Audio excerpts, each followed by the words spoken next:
Una buona serata a tutti i nostri telespettatori, ben ritrovati, benvenuti nello studio di TV7 Match e buon anno ancora a tutti quanti voi. Una puntata questa sera, un anno che come dire, manteniamo nella struttura tradizionale, ma che apriamo tornando ad occuparci di un'opera tanto discussa quanto importante per Venezia, per il Veneto, e anche per la protezione di Venezia, che è il Mose, un'opera che doveva sulla carta mettere al sicuro il capoluogo lagunare, poi di fatto invece tra le lungaggini nella realizzazione e, possiamo dirlo, gli errori di progettazione o comunque la mancanza di una lungimiranza anche in quello che avverrà in futuro anche per quanto riguarda i cambiamenti climatici, si sta rivelando un grosso problema più che un'opera che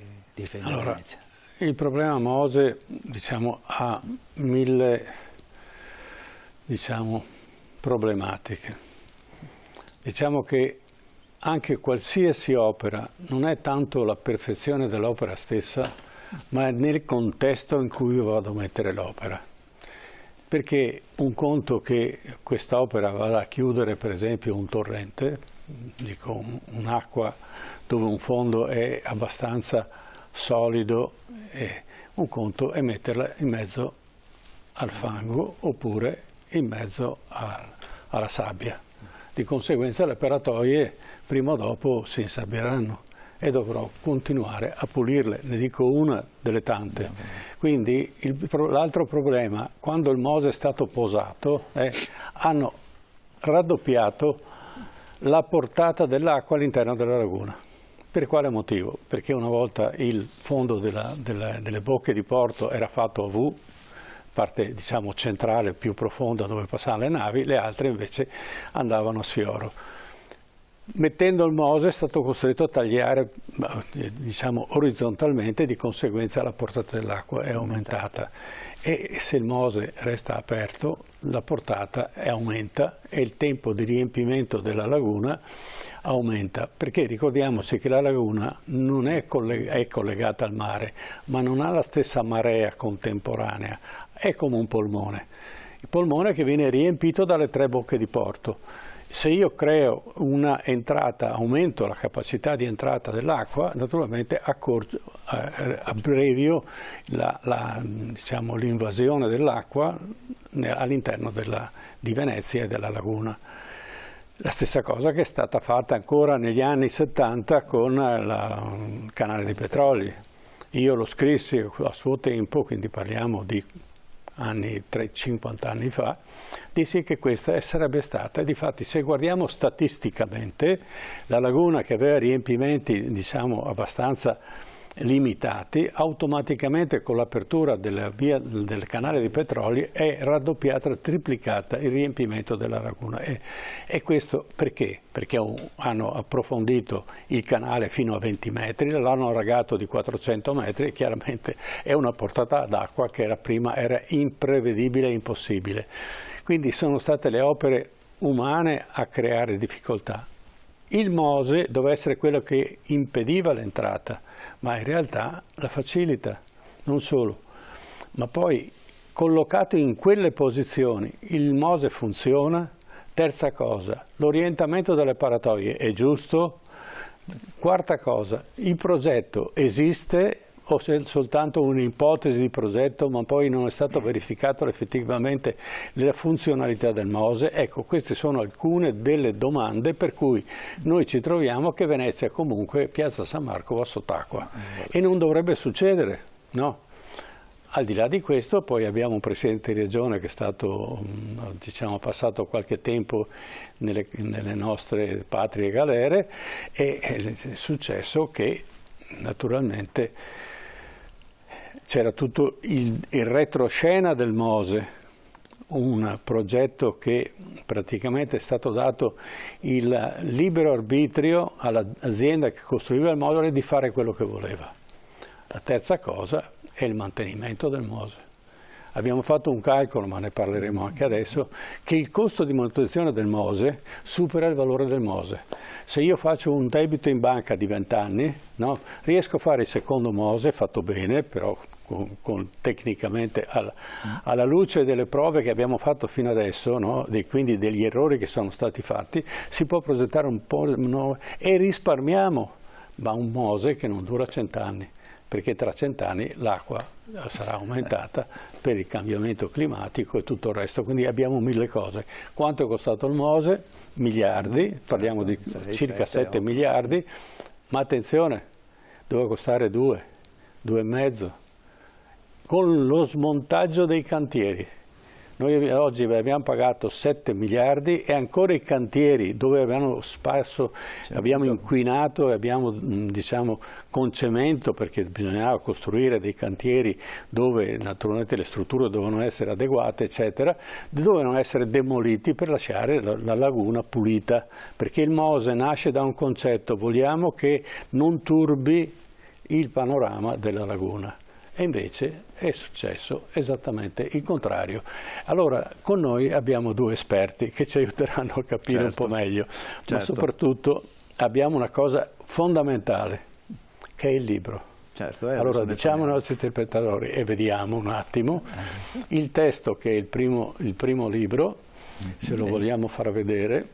Ecco, questa è la pubblicazione della MOSE, che documenta all'interno, è una documentazione di tutto quello che è stato fatto, detto e documentato, cioè questo è un archivio di documenti che il nostro ospite Armando Danella ha messo da parte e mette a disposizione del pubblico, perché abbiamo necessità di sapere qual è la storia del MOSE, come si è evoluto il MOSE, a quali danni andremo incontro, perché Venezia è durata migliaia di anni, la stiamo distruggendo in pochi decenni. Io vorrei ripetere ai nostri telespettatori: Venezia sta non sul fango, sta su milioni di pali di legno, ancora adesso sono di legno.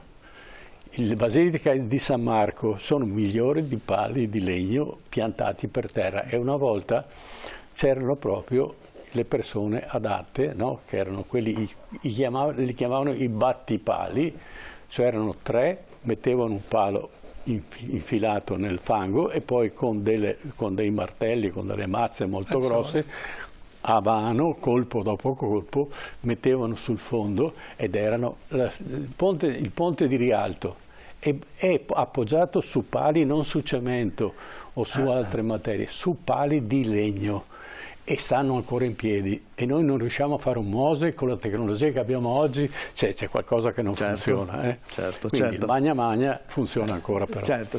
Allora presento nuovamente gli ospiti che abbiamo in studio. Allora, Armando Danella, buonasera, grazie di essere qui con noi.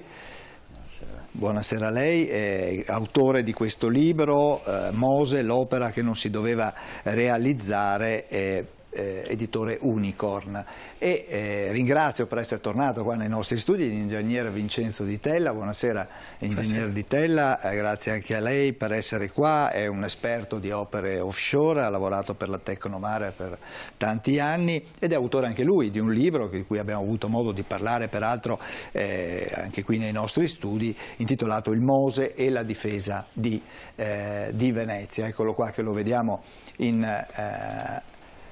in video. Ecco, Armando, allora si apre sono 2 opere importantissime, perché mettono a nudo tutte quelle che sono non solo le problematiche, ma anche, come giustamente dicevi tu, la documentazione all'interno soprattutto di quello di Armando Danella.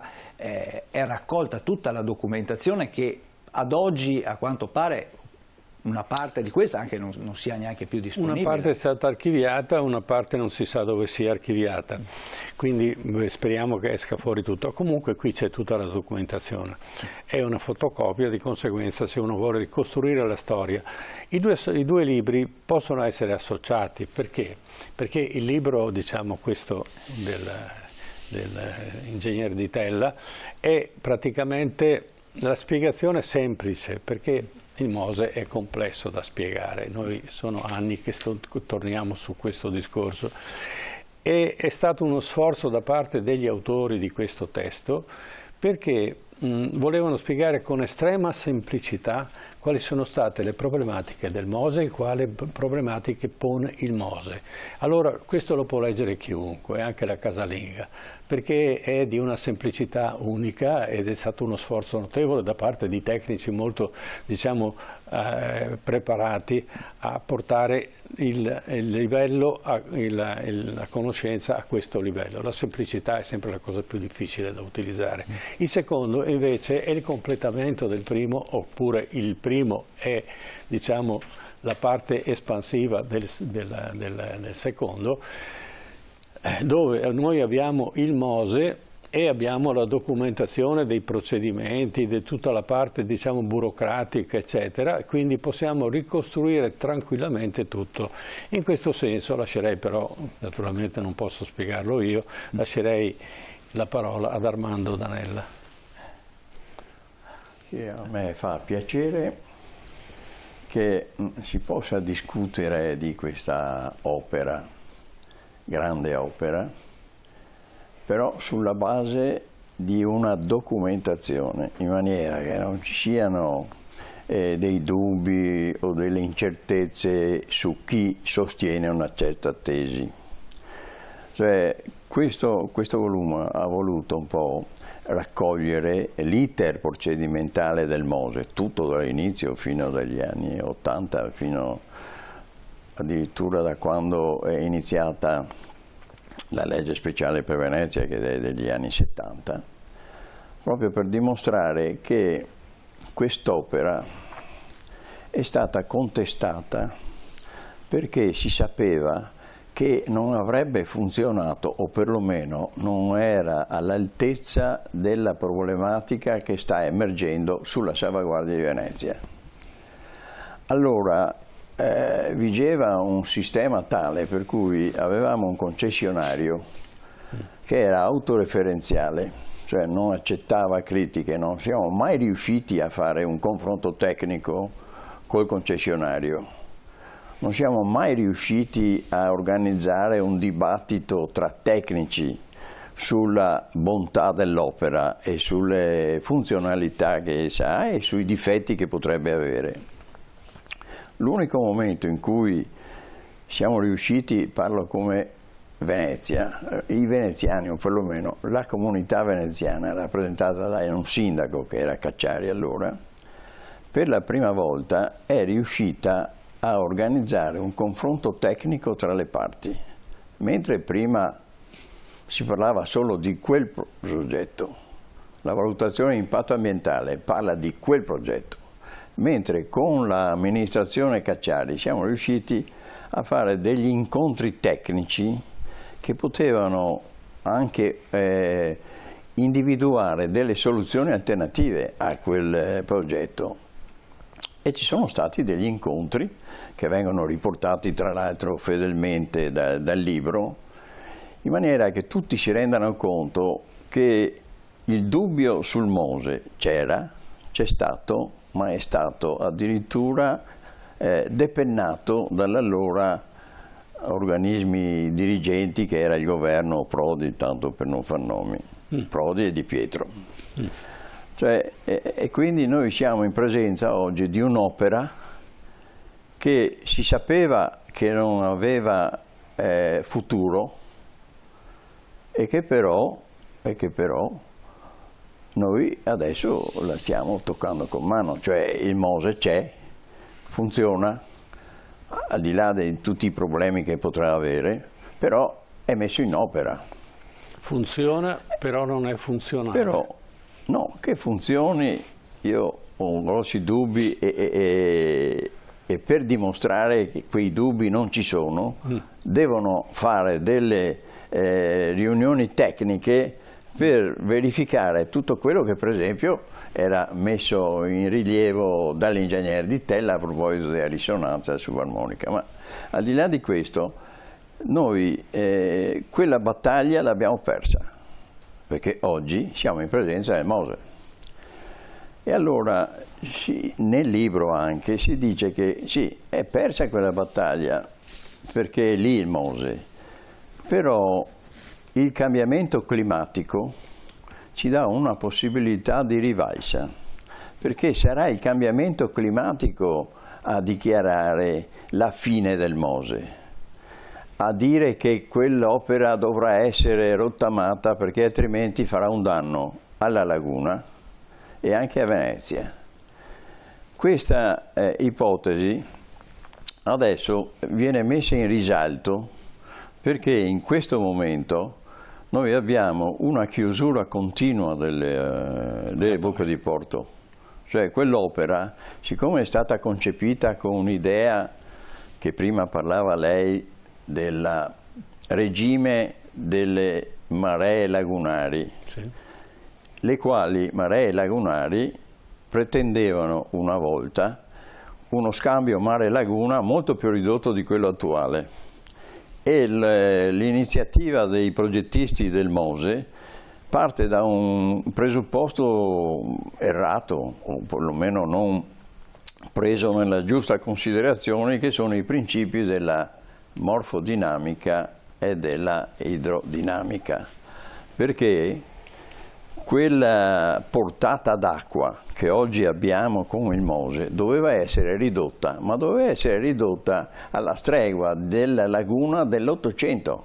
Sì, esatto. E ci sono degli studi portati sul tappeto nei confronti, ma anche negli studi che abbiamo fatto, che dimostrano proprio che se noi continuiamo ad avere questa portata d'acqua, noi avremo la laguna che va in degrado, e la legge speciale non parla solo di bloccare il degrado, ma parla anche di rimuovere le cause di quel degrado. Esatto. E una delle cause di quel degrado è proprio questo di non avere alle bocche di porto un sistema tale per cui mi blocchi il famoso uscita in mare dei sedimenti.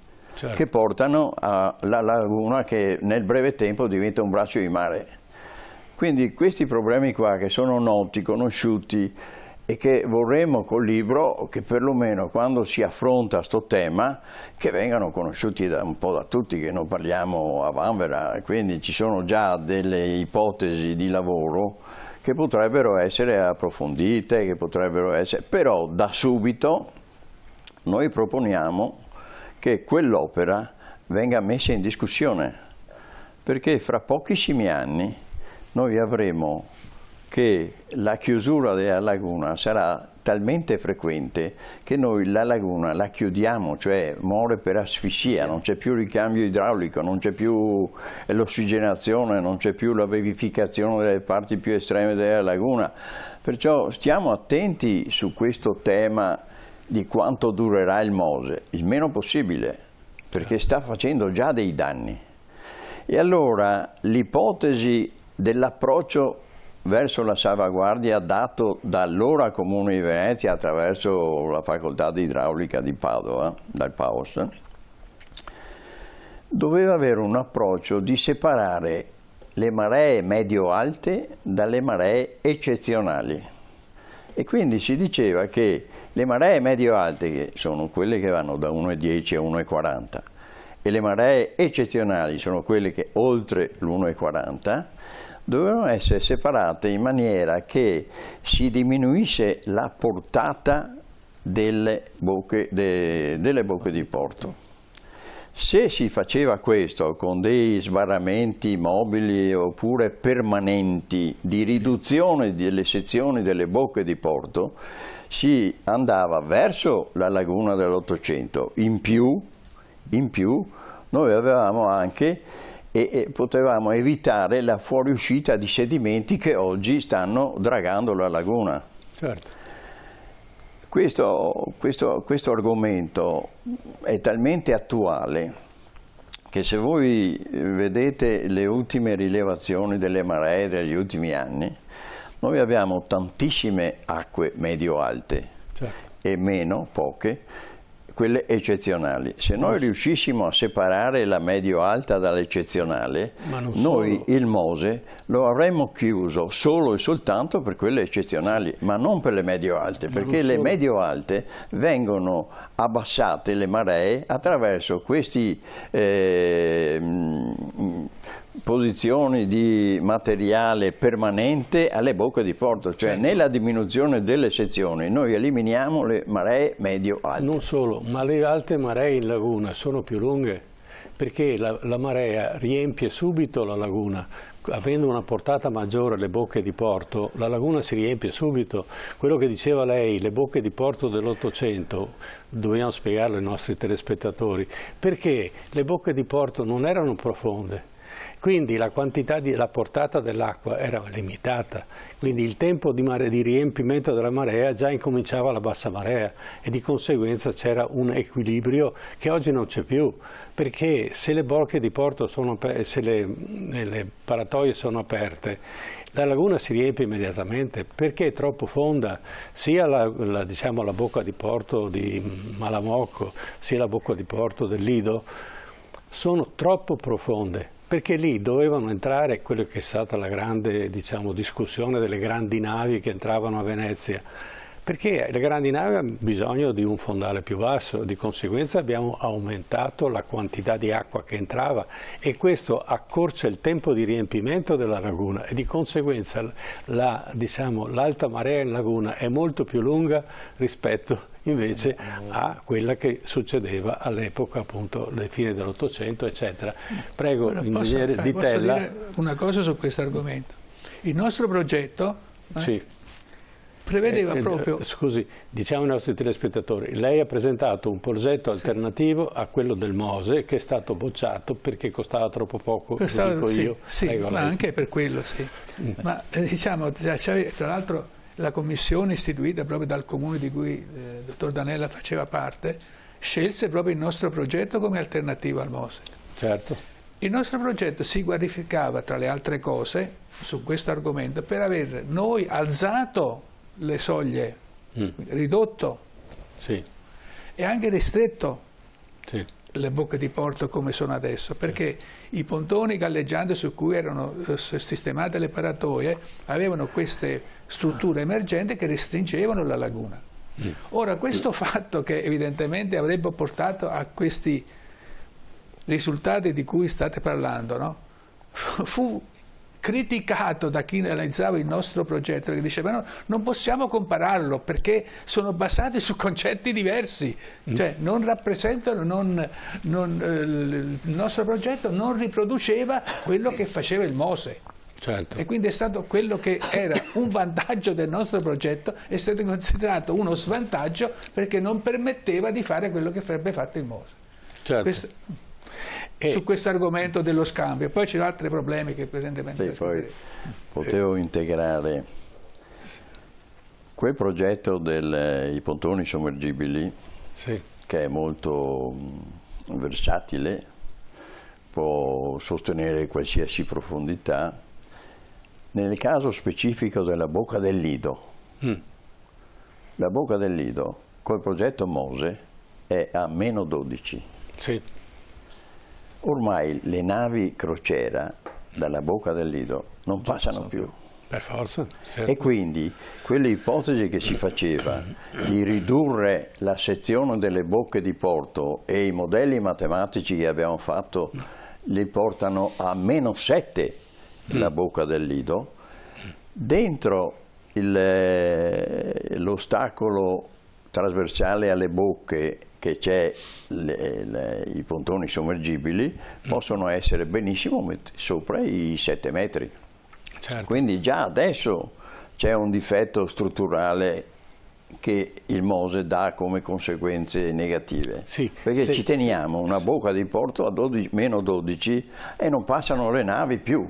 Sì, e quindi non è neanche possibile continuare così, perché continueremo ad avere acqua alta. Semplifichiamo per i nostri telespettatori, diciamo, le paratoie del Mose sono troppo alte e le navi pescano troppo, cioè hanno un livello di immersione maggiore per cui non possono entrare. Cioè il Mose non è più una paratoia che salva Venezia, che ostacola l'entrata naturalmente delle grandi navi a Venezia e nella laguna. Allora io a questo punto partirei con un nostro contributo su cui poi ragioneremo. Il Mose, opera che non si doveva fare.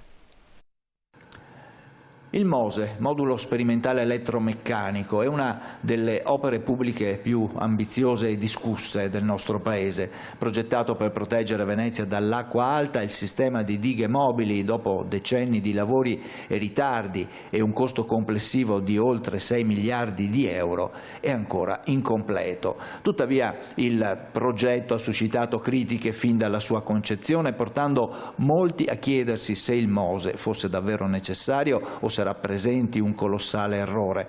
Il Mose è costituito da 78 paratoie mobili installate alle bocche di porto della laguna di Venezia, viene attivato quando l'acqua alta supera i 110 centimetri. Le criticità del progetto sono molte, i costi, il budget iniziale era di 1 miliardo e 600 milioni di euro ed è lievitato poi negli anni superando i 6-7 miliardi di euro di soldi pubblici, poi la manutenzione delle paratoie soggette a corrosione e usura richiedono costanti interventi, i costi sono stimati in circa 70 milioni di euro l'anno, un impatto ambientale poi devastante per l'ecosistema della laguna che ha compromesso l'habitat di numerose specie marine e ha ridotto il ricambio naturale delle acque.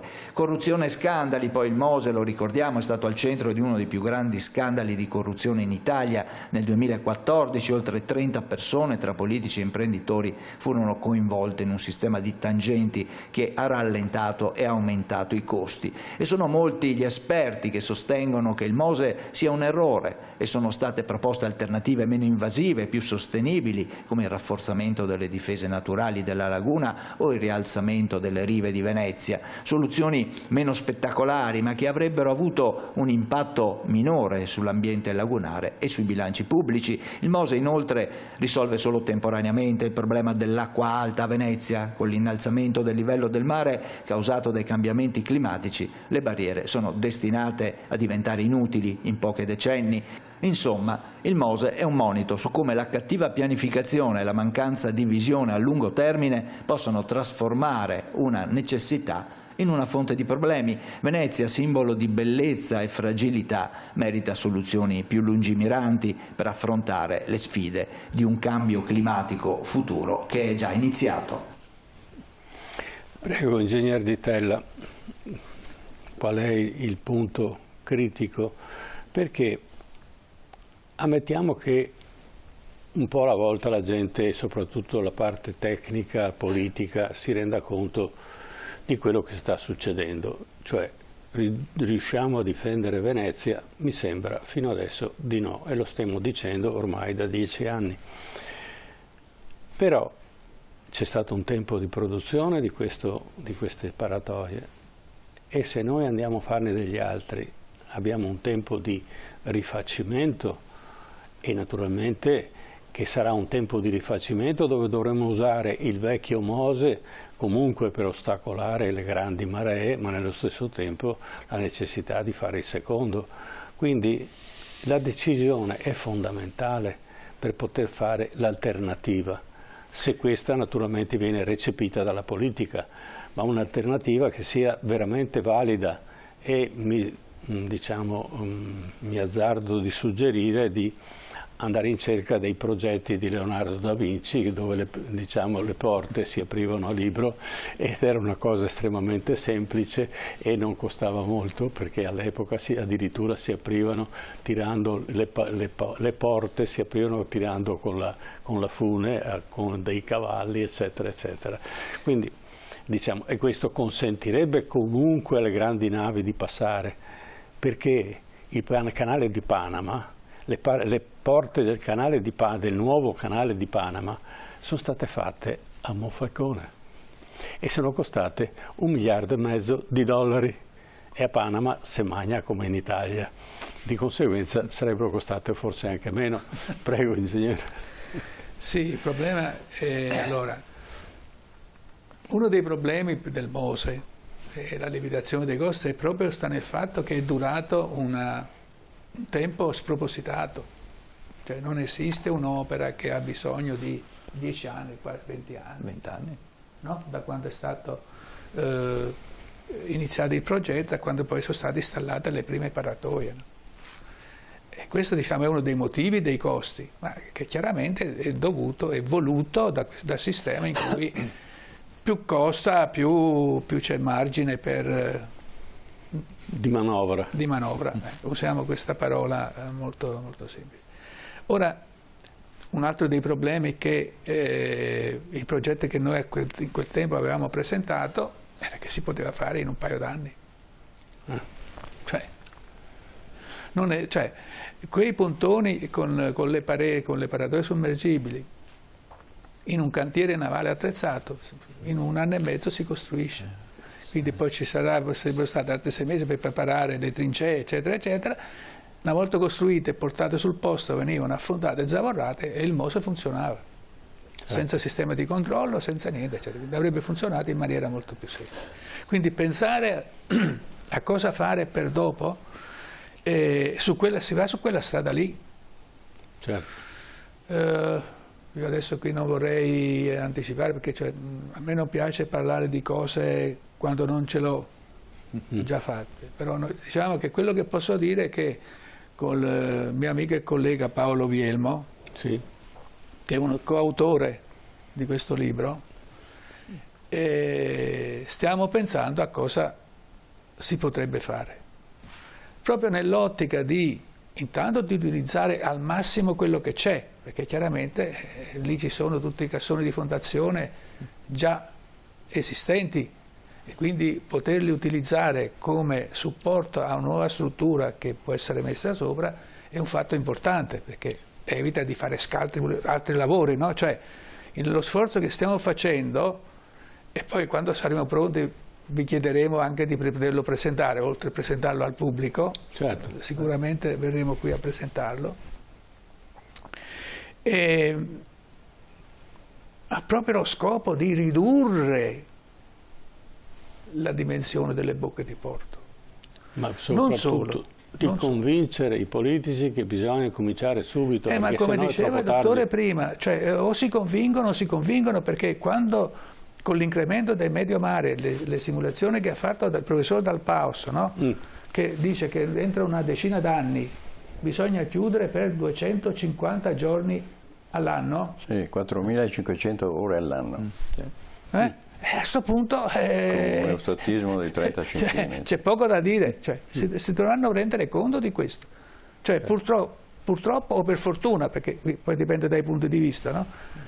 I cambiamenti climatici sono un fatto ormai inconfutabile. Chi ancora adesso si illude di dire che sono bla bla bla, cioè è sbugiardato in maniera evidente. Vedete cosa sta succedendo in giro. Quindi dire che i cambiamenti climatici non sono un problema, è dire come si dice a Venezia che Cristo è morto di freddo sulla croce. Ora, un'opera di questo tipo non ci vogliono 20 anni, 10 anni, cioè è un'opera che una volta impostata e una volta impostata con i criteri giusti, perché a questo punto bisogna vedere esattamente che sezione devono avere queste 4 bocche, no? E in funzione anche dei cambiamenti dell'innalzamento del livello medio mare, il nostro sistema permette di sollevarli, cioè non è che una volta messi lì restano lì, ma se il livello del mare aumenta di mezzo metro, io posso portare le paratoie mezzo metro più in alto. Ah, quindi sono flessibili in questo senso? Sono rimovibili. Che era una poi delle... Cioè, è uno dei vantaggi del nostro sistema, che chiaramente è stato detto che questi sono cavolate. Noi abbiamo fatto sistemi progettati e realizzati nel Mare del Nord, piattaforme che dopo 20 anni che hanno lavorato sul posto sono state sollevate e portate in un fiordo, smantellate. Certo. Quindi strutture rimovibili come quello che presentavamo noi sono allo stato dell'arte, che avrebbero permesso appunto poi di far parte, quindi noi riusciamo a garantire nel tempo la stessa sezione di ingresso dell'acqua tra il mare e la laguna, chiaro, con un sistema basato sui pontoni galleggianti. In più c'è una possibilità che quando comunque queste acque, queste chiusure dovranno essere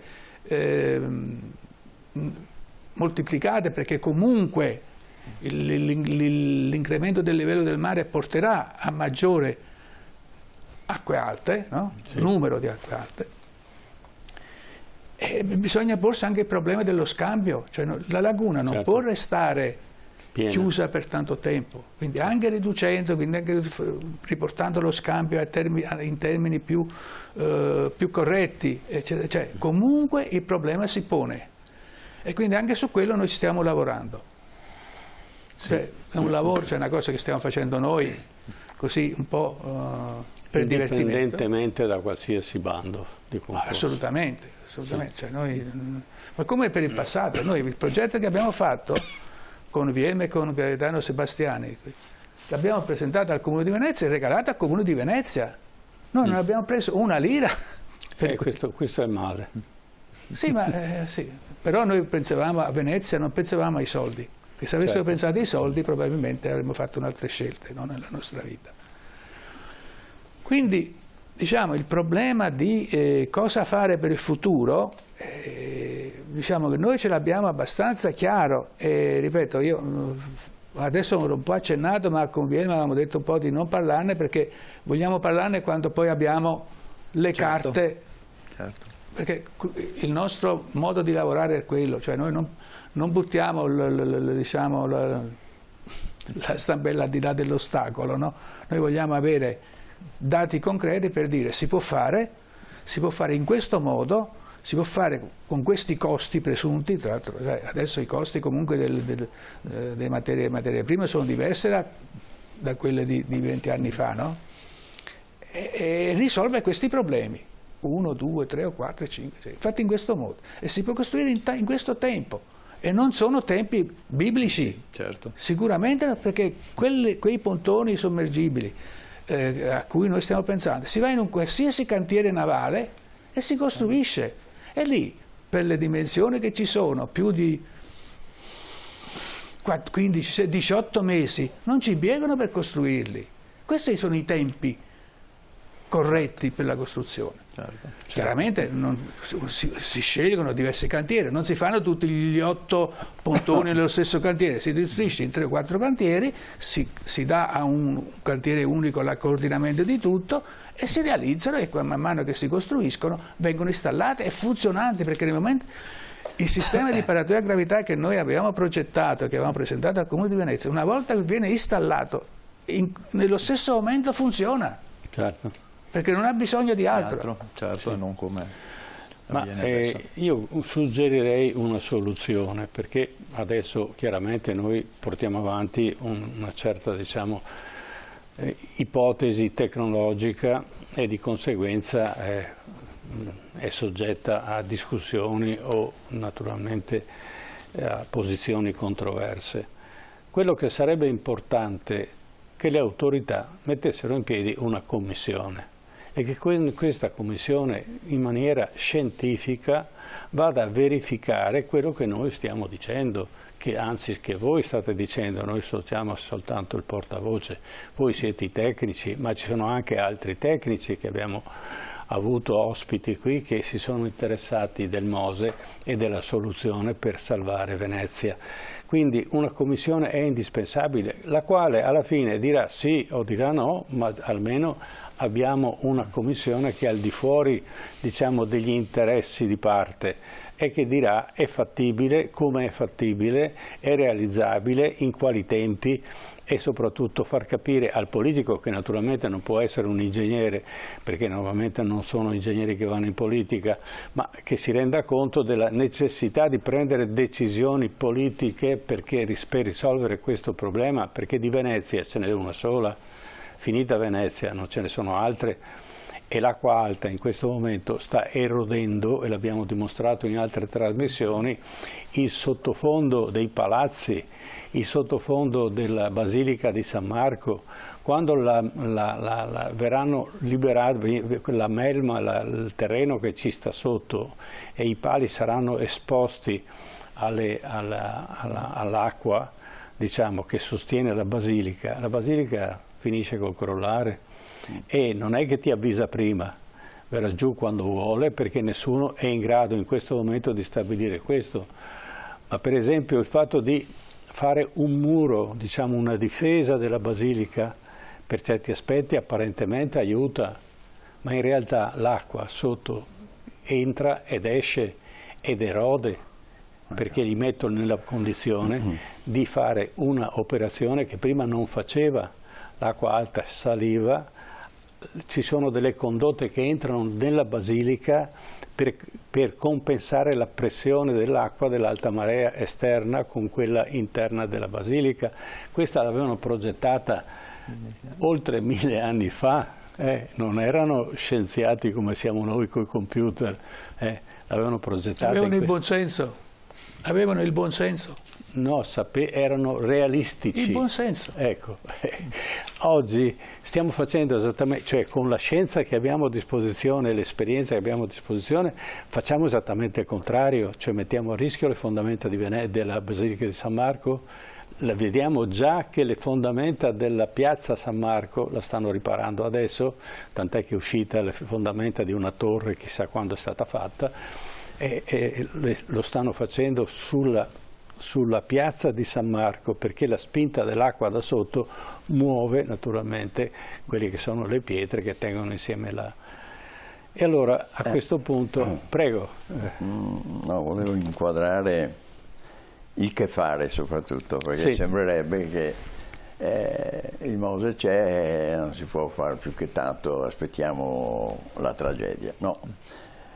Mentre invece oggi siamo nel concetto della salvaguardia complessiva, noi abbiamo delle azioni da fare oggi, domani mattina, e sono quelle che sono state impedite dal Consorzio Venezia Nuova. Adesso per fortuna sta potenza occulta del Consorzio Venezia Nuova non c'è più, quindi abbiamo la possibilità di fare per esempio quello che il Consorzio ha sempre bloccato, che è quello del recupero altimetrico, non della Basilica di San Marco, ma della città di Venezia. Esatto. Cioè l'iniezione di fluidi su strati geologici profondi che possano recuperare altimetricamente la differenza tra mare e città.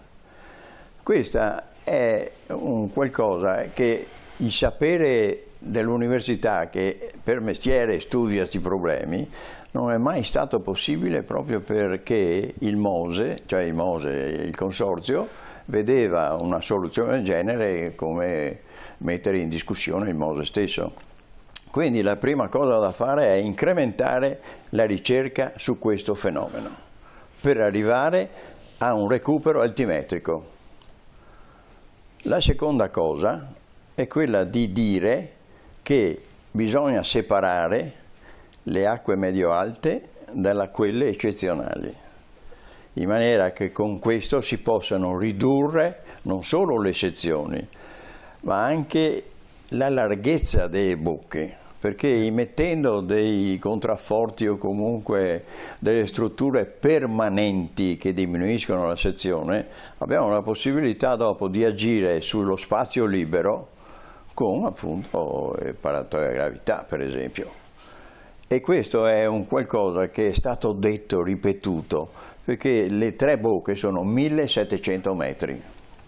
Addirittura il Consiglio Superiore dei Lavori Pubblici aveva detto 1700 metri sono troppi, dovete agire su ridurre le sezioni libere, e le avevamo portate a 1000 metri, quindi risparmiando 700 metri di Mose.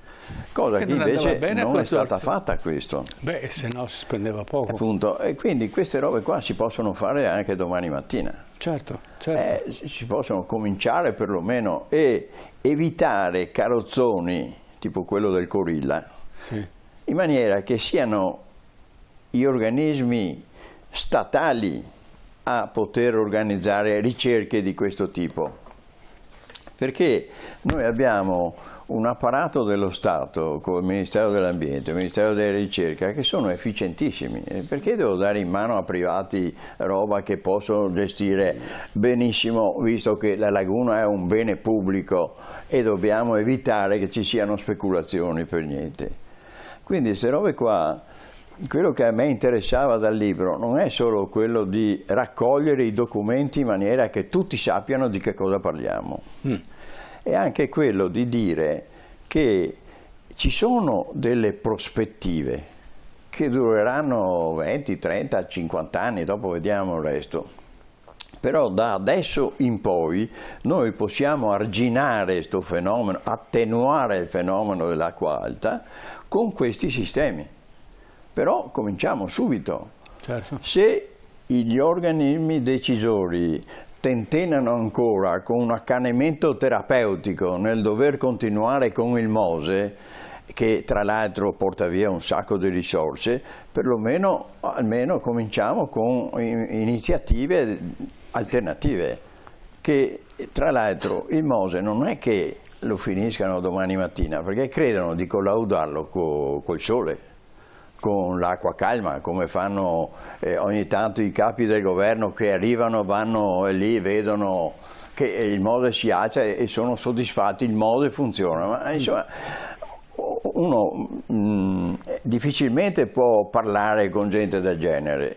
Cioè il MOSE va collaudato in condizioni estreme. Certo. Che vuol dire? Oltre l'acqua alta del 66. Cioè, noi abbiamo questa necessità, questi parlano di collaudo, ma su cosa? Collaudo devi farlo in condizioni estreme, e le condizioni estreme non è che vengano domani mattina, possono venire tra un anno, 2 anni, quindi calma col dire che il MOSE funziona, perché il MOSE non funziona a parte la risonanza magnetica, ma il MOSE non è stato collaudato. E non si può collaudare. Il MOSE è una delle poche opere che tra l'altro ho visto che anche per il ponte di Messina evitano di fare il progetto esecutivo. Il MOSE è stato approvato senza progetto esecutivo. Cioè senza progetto. È un bel disegno. In più è stato approvato non dal Consiglio Superiore dei Lavori Pubblici come si faceva una volta, ma semplicemente da un comitato tecnico di magistratura locale, presieduto da magistrati, da presidenti del magistrato, che poi abbiamo visto nel 14 che fine hanno fatto. Sì. Quindi noi, quello che a me interessava è che non è che siamo all'anno zero. Qui siamo in grado di fare delle cose che sono quelle che ci ha dettata la legge speciale per Venezia della salvaguardia, e la salvaguardia si farà così. Le abbiamo già sperimentato il confronto, noi chiediamo per esempio, c'è qualcuno che mette in discussione la risonanza magnetica? Bene, facciamo una riunione, abbiamo 5 nomi di esperti, si incontrano tra loro, mi dicono qual è giusto o sbagliato, però si facciano queste operazioni. Cioè il sapere scientifico col Consorzio Venezia Nuova è stato azzerato, cioè loro non avevano il senso della critica, anzi se c'era non la depennavano completamente, mentre adesso che non c'è più, per fortuna, possiamo tranquillamente ragionare in maniera coerente, ma senza dire che cominciamo da zero, perché queste soluzioni sono state ragionate, verificate e hanno dei tempi tecnici che possono far convivere per parecchi anni Venezia con il problema delle acque alte. Dopo la finale travolgente dell'acqua alta a Venezia, a me interessa relativamente, perché a me dell'acqua alta a Venezia fra 100 anni, 200 anni, quando abbiamo interi popoli che se continua questo sistema di produzione mondiale, noi avremo interi popoli che moriranno col cambiamento climatico, che saranno trasferiti addirittura milioni di persone. Quindi il problema di Venezia noi potremo anche approfittare, visto che Venezia è sulla bocca di tutti a livello internazionale, che si faccia portavoce che la salvaguardia finale di Venezia c'è se cambia il modello di sviluppo di questo pianeta. E se è così avremo anche una salvaguardia di Venezia. Ma per adesso abbiamo delle soluzioni temporanee che ci portano avanti fino a 20, 30, 50 anni. Allora, la storia insegna. Il magistrato delle acque a Venezia aveva il diritto di vita e di morte in caso di inquinamento o di malgestione della laguna. E allora evidentemente la magistratura italiana non è in grado di gestire queste cose, perché se la gente si trova di fronte a un giudizio finale che è appellabile ma comunque definitivo, allora ci penserebbe due volte prima di fare tutte le porcherie che hanno fatto per costruire il Mose. Adesso facciamo il secondo contributo. Mose, una manutenzione salata, non in senso dell'acqua salata, ma nel senso che il Mose, una manutenzione salata, cioè molto costosa e non per l'acqua. La messa in funzione del Mose ha un costo significativo. Ogni sollevamento costa circa 200-250 mila euro. Un costo che comprende l'energia elettrica necessaria, il personale tecnico operativo e il sistema di sorveglianza delle bocche di porto. Se le paratoie rimangono alzate per lunghi periodi, i costi possono aumentare ulteriormente. Ad esempio, un'operazione di 4 giorni consecutivi può superare anche gli 800.000 euro. Nel 2023, con la soglia di innalzamento del Mose che era fissata a 120 centimetri, il Mose si è alzato 32 volte. Ma ci si è accorti che a questi livelli di marea Venezia andava comunque in buona parte sotto acqua e allora si è deciso di abbassare questa soglia a 110 centimetri. Se questo livello fosse stato introdotto già nel 2023, le paratoie si sarebbero sollevate 6 volte di più, cioè 192 volte in un anno, con un costo di circa 40 milioni di euro. Ma oltre ai costi operativi, la manutenzione annuale del Mose incide per almeno altri 70 milioni di euro, inclusi interventi strutturali, il personale e anche qui le spese energetiche. La manutenzione ordinaria delle paratoie è già onerosa, ma i danni causati dalla corrosione e dai difetti di progettazione comportano anche interventi straordinari con costi che vanno a sommarsi a quelli previsti inizialmente. Ogni paratoia inoltre pesa decine di tonnellate ed è ancorata al fondale. Questo rende le operazioni di manutenzione complesse, richiedono il sollevamento della paratoia con attrezzature speciali, la sostituzione della paratoia in attesa di riposizionare quella revisionata. Ma le paratoie sono 78. Se le operazioni si svolgono in modo sequenziale e senza interruzioni, completare la manutenzione ordinaria di tutte le paratoie potrebbe richiedere comunque fino a 4-5 anni di tempo, ma in caso di manutenzioni straordinarie i tempi si allungano ulteriormente e aumentano anche i costi. Durante la progettazione del Mose i costi di manutenzione annuali sono stati evidentemente sottostimati e non è ancora chiaro chi debba finanziare la manutenzione a lungo termine. Sebbene il sistema sia stato efficace nel proteggere Venezia in varie occasioni, i costi elevati e la manutenzione del sistema sollevano interrogativi sulla sua sostenibilità economica e la sua efficacia a lungo termine. Prego, ingegnere Di Tella. Sì, la manutenzione è uno dei grossi problemi, evidentemente, perché questo sistema proprio di aggancio delle paratoie sulle strutture di base è un sistema molto complesso. Noi nel libro lo facciamo vedere. Sì. E facciamo vedere anche come anche in questo caso si è cercata una soluzione estemporanea, la più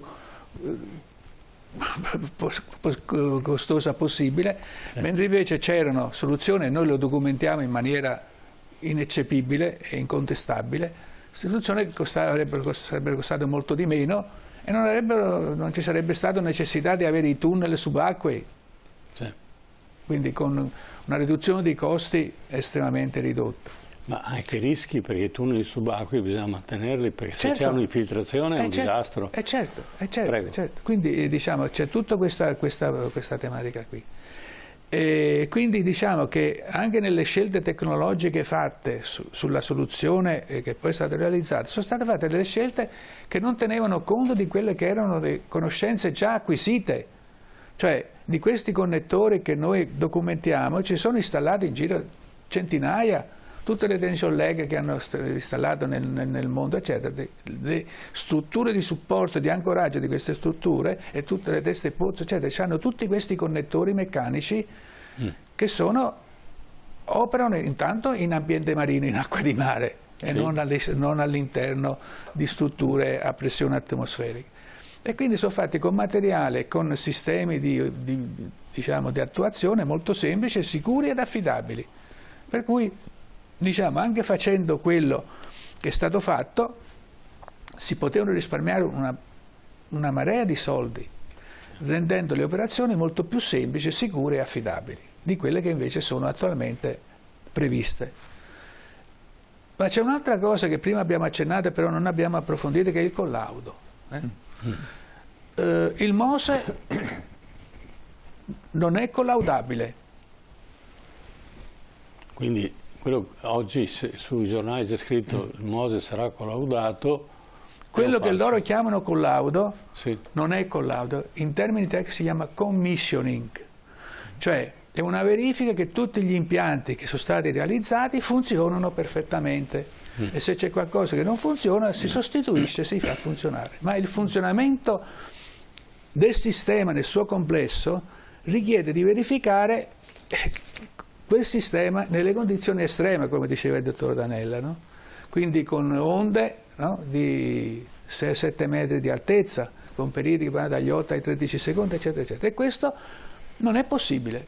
E qui c'è un confronto che tutti i nostri amici telespettatori lo potranno capire molto chiaramente. È lo stesso sistema che si ha per le opere che si costruiscono in zone sismiche. No? Ora, queste opere non sono come un palazzo normale, una costruzione in cui si costruisce con dei criteri, con dei carichi definiti, predeterminati, molto precisi.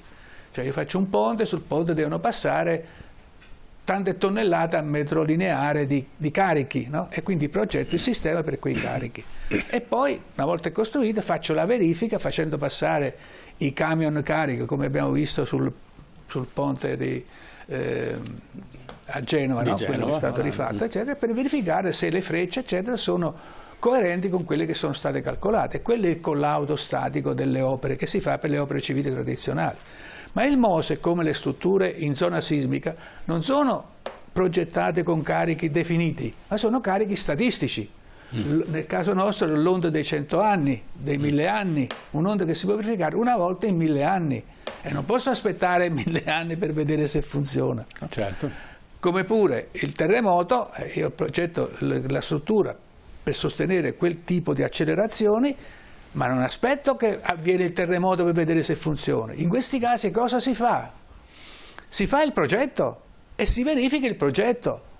E la verifica viene fatta su modelli. Se va fatto sul progetto, sul modello strutturale che vede come è stata realizzata l'opera. In proporzione il progetto viene fatto in piccolo per vedere la funzionalità. No, viene realizzato proprio il modello strutturale. Se io faccio un palazzo, un ponte che deve stare in zona sismica, no?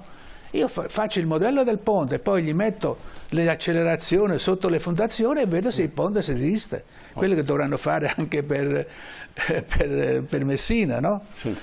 Quindi il MOSE, per poter essere collaudato, e questo noi nel libro lo diciamo molto chiaramente, deve essere realizzato un modello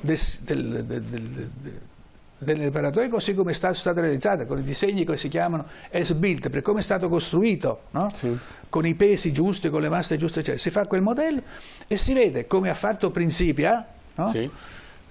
Se quella struttura così realizzata, con quei pesi, con quelle caratteristiche, eccetera, con quelle onde, funziona o non funziona. Ecco, diciamo ai telespettatori, Principia che cos'è? Principia è la società francese che, su incarica del Comune di Venezia, quando il progetto dell'apparatoio a gravità fu bocciato, fu detto che appunto non serviva perché non era come il MOSE, c'erano tutti i problemi che poi nel libro del dottor Danella si troveranno tutte queste cose, perché noi adesso stiamo accennando alcune cose, ma lì è tutto documentato. Cosa fece il Comune di Venezia? Dice, mi ricordo che il dottor Danella proprio un giorno dice, ma cosa possiamo fare? Dico, bisogna fare una verifica, e chi la può fare? Dico, qui in Italia non c'è, c'è Principia, no? Si ricorda che in Francia fa questi tipi di calcoli, no? Che fa tutti questi calcoli molto complessi. E quindi cosa facevamo? Cioè, noi mandammo il nostro dischetto. Questi calcoli il Mose non ce li ha. Non ce li ha, no. Gli unici calcoli che ha fatto, che sono stati fatti per il Mose li ha fatti il Comune di Venezia. Certo. Tra l'altro sul progetto di Venezia mandammo tutti i disegni, perché loro non avevano fatto, non c'era un supporto da dove poter tirare tutti i dati come avevamo noi, no? E allora quindi sulla base dei disegni del progetto finale, perché non era un progetto esecutivo ma un progetto finale, definito progetto finale, e con i nostri disegni delle nostre paratoie fecero il calcolo del comportamento dinamico delle due paratoie. Cosa venne fuori in quell'occasione? Che la nostra funzionava perfettamente e che invece la paratoia del Mose andava in instabilità. Cioè il programma non riusciva a simulare il comportamento della paratoia e quindi l'esame di tutta la schiera eccetera non poteva essere fatto. Quindi adesso bisognerebbe vedere se quello che hanno realizzato se fosse uguale a quello che era nel progetto definitivo, oggi potremmo dire che quel progetto non funziona nelle condizioni estreme di progetto, ma siccome hanno cambiato i pesi eccetera eccetera, andrebbe verificato quelle paratoie come sono state realizzate con i loro pesi, con le loro caratteristiche geometriche di massa, con un modello matematico, vedere se funziona. Questo è il vero collaudo che si può fare nel Mose. Quello che loro chiamano invece collaudo funzionale, ripeto, in termini di si chiama commissioning, che non garantisce che il sistema non verifica se il sistema funziona nelle condizioni di progetto che sono definite. Quindi direi che, per far capire meglio ai nostri telespettatori, che forse solo Principia, che è questa società che fa i collaudi, potrebbe valutare a posteriori se il Mose funziona o non funziona. Ci sono probabilmente... e non altri ingegneri, perché non hanno i mezzi e le tecnologie in grado di simulare il comportamento del Mose. Ci sono anche altri enti internazionali, per esempio io penso che anche il Nosk Veritas potrebbe avere strumenti matematici come questo, però Principia è conosciuta, ha già lavorato con Venezia, diciamo che sarebbe la soluzione più semplice, perché non voglio fare il promotore dei lavori di Principia. Il semplice architetto o ingegnere o funzionario non è in grado di dare una certezza sul collaudo del Mose, perché non ci sono i principi su cui lui possa lavorare. Lui può comunque, però diciamo, se si dà incarico a una società seria, eventualmente se non hanno loro lo strumento, si va da Principia, una strada attraverso il quale si va al Nosk Veritas, si va al Bureau Veritas. Il Bureau Veritas sicuramente ce l'ha programmi come questi, perché da quello che sono un po' i miei ricordi passati, i programmi che usa Principia furono fatti proprio su incarico del Bureau Veritas, che è il registro di un'altra società che è in grado di fare, queste cose, questi calcoli. E diciamo che per le strutture in mare che sono progettate con questi criteri statistici, l'unica possibilità di verifica, di collaudo, è il calcolo. E tra l'altro poi le società compagnie sono calcoli complessi che soltanto ma che si fanno... il software di questi calcoli ce l'hanno soltanto alcune aziende che sono in grado di metterli in pratica e avere anche i computer in grado di verificare la fattibilità e le funzionalità del mondo. E se i progetti non vengono analizzati proprio da questi enti certificatori, Provedas, Rina in Italia, l'Endoscovedas, eccetera, quelli adatti, non si parte con la costruzione. Sui disegni che vengono mandati in cantiere per poter iniziare la costruzione c'è un timbro di questi registri che dice approved for construction, approvato per la costruzione, e solo allora il cantiere incomincia a costruire. Sul Mose di questo non c'è nulla. Certo, quindi ormai abbiamo accertato che è stato fatto improvvisato senza fare tutti i calcoli preventivi affinché il progetto fosse funzionale a quello che doveva servire. Coi costi anche. E coi costi. Allora, quando è stato approvato il MOSE nel 2002, il progetto definitivo prevedeva 9 milioni di euro per la manutenzione e 3 milioni di euro per la gestione. E siamo a sono 300 milioni di euro, dai 10 volte 100 tanto. volte tanto. 100 volte tanto. Vabbè, insomma, evidentemente più spendo più guadagno. Lascerei a lei, Danella, la conclusione di questa cosa. Qual è il percorso da suggerire ai nostri telespettatori? Che cosa deve fare l'autorità? Questo e quest'altro per riuscire a finalmente stare tranquilli che Venezia è salva. Quello che più o meno avevo accennato prima e che anche nella finale del libro, che cioè noi abbiamo di fronte 50 anni, un po' di più, dove possiamo fare delle operazioni che garantiscono la salvaguardia di Venezia. Fino a un certo punto però, perché se non cambia sistema, come avevo detto, Venezia non c'entra più, ma questo non mi interessa al momento, non voglio fare fughe in avanti, voglio dire cosa si può fare oggi. Oggi si può fare quello che avevo detto prima, e cioè questo recupero altimetrico, dividere le acque alte medio da quelle alte, mettere questi pontoni sommergibili sui varchi liberi, manovrabili, e dopo anche apertura delle valli da pesca per la libera espansione delle maree, non l'hanno mai fatto. Dopo le macroinsule su Venezia centro storico, e anche quelle non le hanno mai fatte. Cioè sono tutti argomenti che sono tecnicamente fattibili da domani e che possono essere fatti perché attenuano questo fenomeno dell'acqua alta, che poi questo fenomeno dell'acqua alta, i veneziani, cioè io convivo benissimo con un certo tipo di acqua alta, cioè dovrò affrontare quello quella eccezionale, però non è questo dramma enorme che l'acqua alta l'abbiamo sempre avuta e si tratta di attenuare i fenomeni molto ampi e c'è la possibilità, e questo lo facciamo da subito, però io approfitterei anche del fatto che si è insediata una nuova autorità per la laguna che si chiama sempre Magistrato alle Acque, tra l'altro. E che questo possa comprendere, ma anche se lui non lo sa, deve attorniarsi di tecnici che possano, come sempre, consigliare e dare delle indicazioni. Cioè, noi abbiamo un progetto generale sulla laguna, si chiama progetto generale dei interventi, dove c'è chi fa cosa, con le procedure e con i tempi tecnici. Queste robe qua noi le possiamo tranquillamente gestire da domani mattina.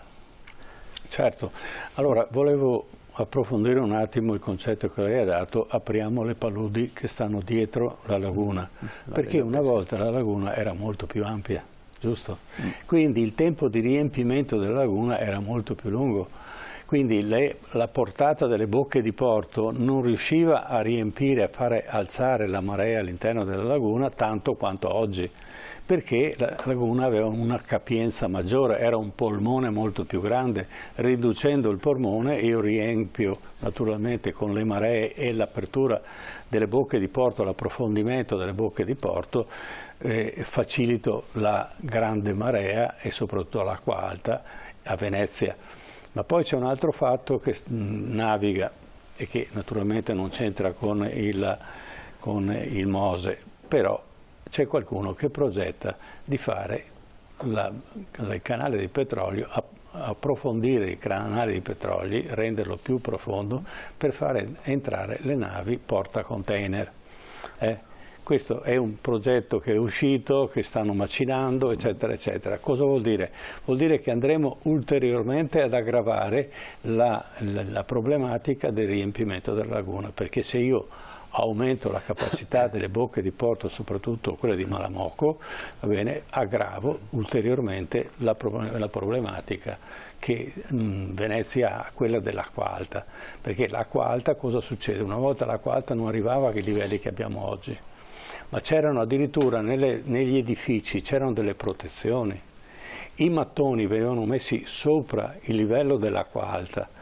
E in questo momento invece l'abbassamento di Venezia, perché c'è stato un abbassamento di Venezia nel secolo scorso. Anche adesso?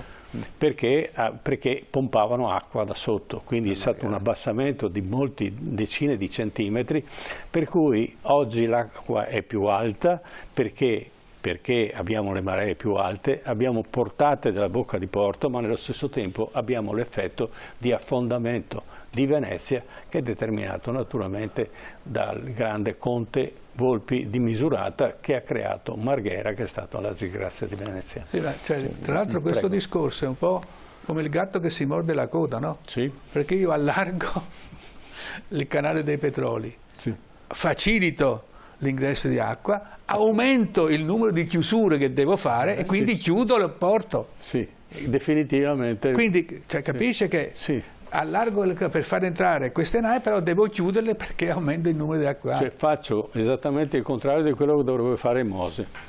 Ecco, vabbè.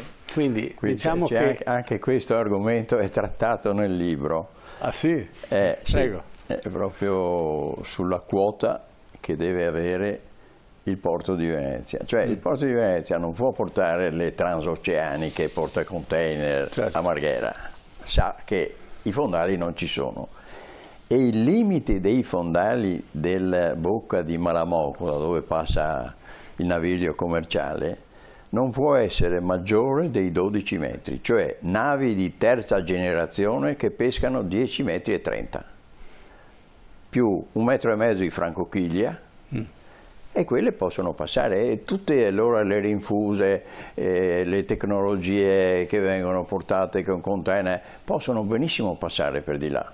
Certo. Però fino a quella quota, oltre, non c'è compatibilità il porto con la laguna. Il porto si adegua alla laguna, la quale gli permette di passare con questi tipi di naviglio. Allora lei mi provoca, perché lei mi sta provocando, perché non facciamo il porto esterno di Venezia invece di farlo all'interno? Per le navi invece, oltre quel pescaggio, si va fuori. Certo. Si va fuori. Non a caso noi avevamo un sindaco che tra l'altro poi è diventato anche provveditorato al porto, che prevedeva un porto offshore. Esatto, per le grandi navi, poi avevano le mamavecce che erano le navette che facevano il trasporto fino ai banchine di Porto Marghera. Sì, che sarebbe un ulteriore incremento. Anche qui sono polemiche inutili, cioè noi sappiamo che quello è il limite, certo. Dopodiché il porto si regola e sulla base di questo. Quindi torneremo sul porto offshore e vediamo se la politica riesce a recepire questi consigli che diamo, perché non siamo, voi siete degli esperti, noi possiamo essere solo i mediatori tra un'esperienza decennale del vostro mestiere e invece dei politici che devono trovare delle soluzioni, perché le soluzioni di Venezia bisogna trovarle, non è che possiamo aspettare. Grazie del vostro intervento. Certo, grazie a voi. Grazie ad Armando Danella, autore di questo libro, torniamo a ricordarlo, Mose, l'opera che non si doveva realizzare. Grazie per essere stato qua con noi e grazie all'ingegnere Vincenzo Di Tella, anche lui autore di questo libro, Il Mose e la difesa di Venezia. Per voi telespettatori, se volete capire un pochino di più di quello che è avvenuto, di quello che si potrebbe fare, di quello che non si doveva fare, sicuramente all'interno di questi due testi trovate le risposte che state cercando. Grazie ancora ai nostri ospiti e adesso andiamo un attimo in pubblicità e poi torniamo con la nostra rubrica del Memento e torniamo ad occuparci di un tema particolarmente scottante per il Veneto, ma non solo per il Veneto, perché parliamo di inquinamento da sostanze perfluoroalchiliche tra poco.